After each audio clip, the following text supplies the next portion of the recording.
Miss Face? Protože má dobré jméno. Sláva nebo prachy? Sláva. Kdy se vidíš za 5 let? Na nějaké dovolené na Bali? Co si všimneš na chlapech jako první? Úsměv. Kariéra nebo vzdělání? Vzdělání. Co je tvoje silná stránka? Cizí jazyky. Máš ráda filmy akční nebo romantické? Romantické. Jaký se ti stal největší trapas? Těch bylo mnoho. Co dodat? Co ti zaručeně rozesměje? Dobrý vtip. Ruky mého táty. Jak si představuješ perfektní ráno? Když můžu spát do 11.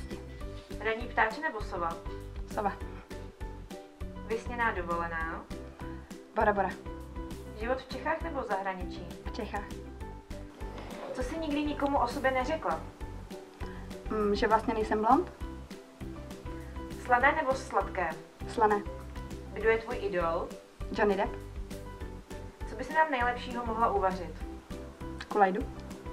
Co závidíš mužům? Nevím. Volnost. Ke kterému zvířeti by si se přirovnala? Pták.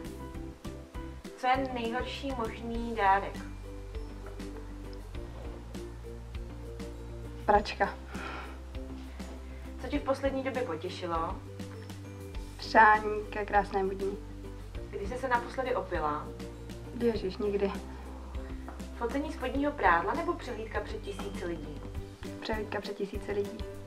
Kolik je 2/4? Nevím. 16. Kdy ti chlap přijde nejkrásnější? Po ránu. Co tě dělá šťastnou? Škola a cestování. Přirozenost nebo plastické úpravy? Přirozenost.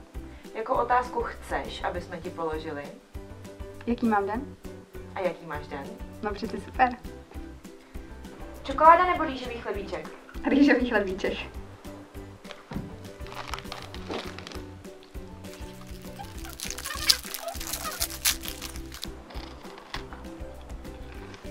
Za jak dlouho zvládneš převlíknout postel?